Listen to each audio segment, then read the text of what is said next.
حالت روزہ میں روزہ رکھنے کی حالت میں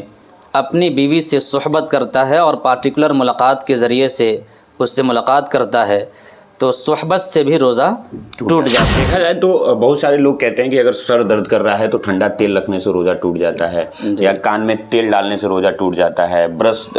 کرنے سے روزہ ٹوٹ جاتا ہے۔ اس کا کیا فضیلت ہے کہ کن کن چیزوں سے روزہ ٹوٹتا ہے؟ اگر رات میں آدمی سوتا ہے اور سونے کے بعد نائٹ فال ہو گیا ہے نا، جس کو احتلام بولتے ہیں، تو اس سے روزہ ٹوٹتا نہیں ہے، روزہ ختم نہیں ہوتا ہے، روزہ باقی رہتا ہے۔ رمضان کے مہینے میں جو لوگ شراب کثرت سے پیتے ہیں، شراب سے توبہ نہیں کرتے ہیں، اسی طرح سے ایک دوسرے کے لیے کینہ کپٹ اور بغض رکھتے ہیں، ایسے لوگوں کے لیے اللہ تبارک و تعالیٰ بہت سخت ترین وعیدیں نازل کیا ہے۔ رمضان مبارک کا مقدس مہینہ چل رہا ہے اور روزہ کن لوگوں پہ فرض ہے، اور روزہ کے تمام سارے مسئلے مسائل پہ بات چیت کرنے کے لیے ہمارے ساتھ بہار راج کے مفتی خورشید صاحب ہیں۔ سب سے پہلے آپ کا بہت بہت شواگت ہے۔ شکریہ آپ کا۔ پہلا سوال آپ سے یہ رہے گا مفتی صاحب کہ کن لوگوں پہ روزہ فرض ہے؟ اعوذ باللہ من الشیطان الرجیم، بسم اللہ الرحمن الرحیم۔ یا ایھا الذین آمنوا کتب علیکم الصیام کما کتب علی الذین من قبلکم لعلکم تتقون ایاما معدودات۔ سب سے اہم اور بڑی چیز یہ ہے کہ پوری دنیا کے اہل ایمان کے لیے اور تمام انسانیت کے لیے سب سے بڑی اور پاک اور پوتر کتاب قرآن مقدس ہے۔ اس قرآن پاک نے اس جملے میں صاف اعلان کیا ہے اہل ایمان کو مخاطب کر کے، یا ایھا الذین آمنوا کتب علیکم الصیام، اے ایمان والو تم پر روزے فرض کیے گئے، کما کتب علی الذین من قبلکم، جیسا کہ تم سے پہلی امتیں جو آئی ہیں اور پہلے نبیوں کی امتیں آئی ہیں گزری ہیں، ان پر جس طرح سے روزے فرض کیے گئے اسی طرح سے تم پر بھی روزے فرض کیے گئے۔ اس آیت سے معلوم یہ چلتا ہے کہ روزہ کی فرضیت اور روزہ کے مستحق، روزہ کے حقدار اہل ایمان ہیں۔ ایمان والوں پر روزہ فرض کیا گیا ہے، لیکن ایمان والوں میں وہ حضرات جو سفر میں نہیں ہیں، حضر میں ہیں، مقام پر ہیں، اپنے گھر پہ ہیں، کہیں پہ وزٹ نہیں کر رہے ہیں، سفر نہیں کر رہے ہیں، مسافر نہیں ہیں، تو مسافر پر روزہ فرض نہیں ہے۔ جو مسافر نہیں ہے، گھر پہ اپنے مقام پر ہے، عاقل ہے، بالغ ہے اور ہوش مند ہے، اس کے اوپر روزہ فرض ہے، چاہے عاقل بالغ میں مرد ہو یا عورت ہو یا جوان لڑکا ہو یا جوان لڑکی ہو۔ اگر بچہ بالغ نہیں ہے تو بالغ نہیں ہے تو نابالغ بچے پر یا بچی پر روزہ فرض نہیں ہے۔ اسی طرح سے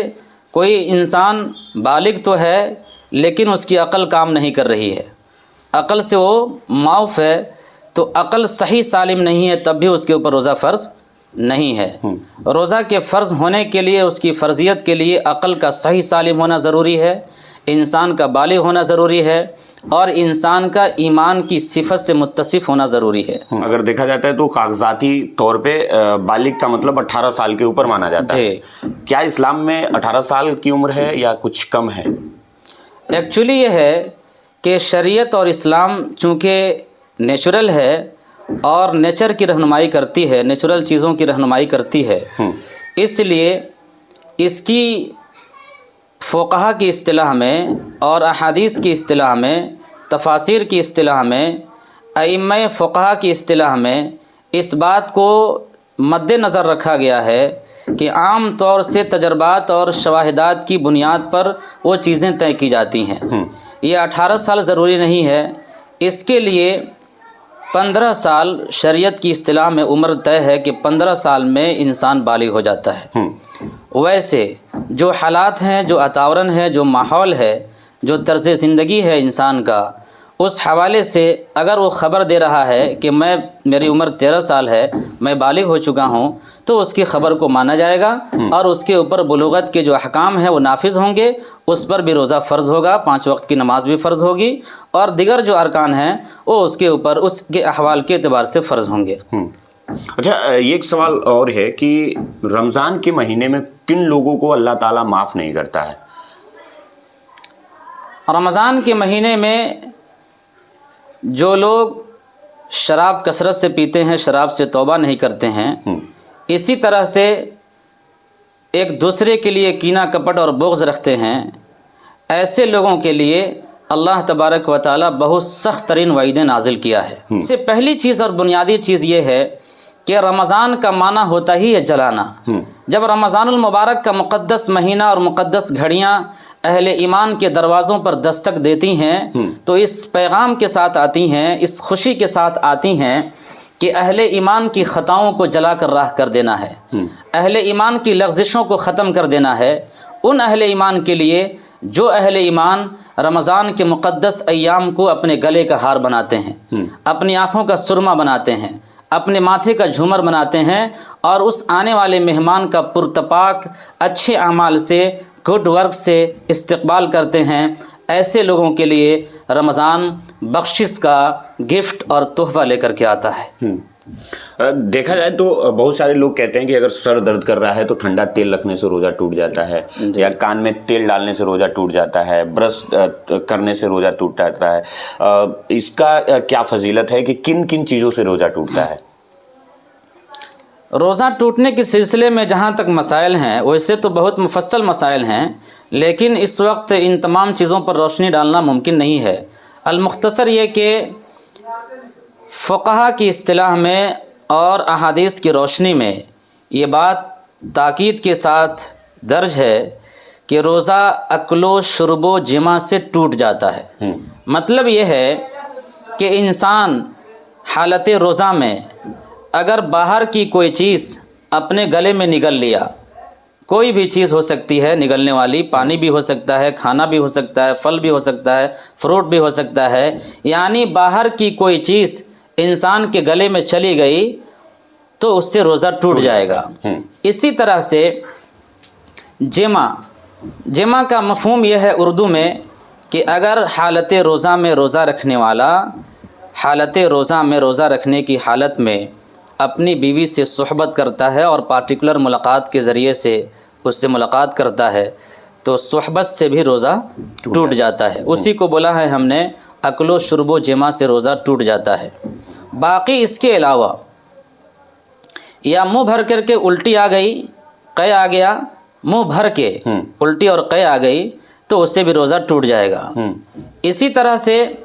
ان کے علاوہ بہت سے ایسے اعمال ہیں جن سے روزہ تو ٹوٹتا نہیں ہے لیکن روزہ مکروہ ہو جاتا ہے۔ یہاں تک کہ حدیث میں اپنی بھی عورت کو خواہش کے ساتھ دیکھنا منع کیا گیا ہے رمضان کے مہینے میں۔ تو ان تمام حرکتوں سے روزہ ٹوٹتا تو نہیں ہے، البتہ روزہ مکروہ ہو جاتا ہے، روزہ کی طاقت میں تھوڑی سی کمی آ جاتی ہے۔ اسی طرح سے اگر رات میں آدمی سوتا ہے اور سونے کے بعد نائٹ فال ہو گیا ہے نا، جس کو احتلام بولتے ہیں، تو اس سے روزہ ٹوٹتا نہیں ہے، روزہ ختم نہیں ہوتا ہے، روزہ باقی رہتا ہے۔ روزہ رکھنے کی حالت میں اپنی زبان کا غلط استعمال کرے، روزہ رکھنے کی حالت میں اپنی آنکھ کا غلط استعمال کرے، اس کے ذریعے سے روزے کی برکتوں میں کمی آ جاتی ہے۔ جہاں تک آپ نے سوال کیا کہ ڈیجیٹل دور ہے، اس دور میں ینگ طبقہ خاص طور سے جو نوجوان برادری کے لوگ ہیں موبائل رکھتے ہیں اور یوٹیوب ہے، فیس بک ہے، انسٹاگرام ہے، ٹویٹر ہے، یہ ساری چیزیں ہیں۔ اس پر ایک تو یہ ہے کہ اچانک کوئی تصویر آ جائے، انسان کچھ دیکھ رہا ہے، اچانک کوئی تصویر آ گئی، اسے اگنور کر دیا، اس کا ثواب اس کو ملے گا۔ لیکن اگر دیکھ رہا ہے تو یہ بد نظری ہے، اس بد نظری کا گناہ اس کو ملے گا اور اس سے اس کے روزے کی برکتوں میں کمی آ جائے گی۔ روزہ تو ٹوٹے گا نہیں لیکن جو روزے کے انوار و برکات ہیں اس سے وہ محروم ہو جائے گا۔ اس لیے میں یہ پیغام دے رہا ہوں دا منچ چینل کے مادھیم سے کہ دنیا کے تمام وہ اہل ایمان، نوجوان، بزرگ، بچیاں، عورتیں، خواتین اور تمام وہ حضرات جو اس چینل کو دیکھ رہے ہیں، سب سے میں دست بستہ عرض کرتا ہوں کہ اس رمضان کے ایام کو مہمان کی قدر جیسے کی جاتی ہے اس طرح سے مہمان کی عزت و اکرام کے ساتھ اس کے اکرام کریں اور اس رمضان کے ایام میں نیک اعمال سے اپنے آپ کو جوڑ کر رکھیں تاکہ زندگی میں ایک پریکٹیکلی ایک ایسا نور، ایک ایسی چاشنی، ایک ایسی حلاوت محسوس کریں جس کی برکتیں پورے سال تک جاری رہیں۔ تو یہ بہار سے تھے ہمارے ساتھ مفتی خورشید عالم صاحب، اور ان کی رمضان کے لے کر، روزے کو لے کر تمام ساری بات چیت ہوئی۔ پورے ویڈیو میں آپ لوگوں کی کیا پرتکریا ہے کمنٹ باکس میں بتائیے، اور رمضان میں اگر آپ جو مفتی صاحب بتائے ہیں ان چیزوں کو آپ درکنار نہیں کرتے ہیں، جیسے کہ آپ ٹائم پاس کرنے کے لیے فون پہ، فیس بک پہ یا گانا سنتے ہیں یا فلم دیکھتے ہیں، تو یہ سب نہ کریں۔ پورے ویڈیو میں آپ لوگوں کی کیا پرتکریا ہے کمنٹ باکس میں بتائیے گا، اور ویڈیو کو لگاتار شیئر کریے گا۔ بہت بہت دھنیہ واد، جے ہند۔ شکریہ۔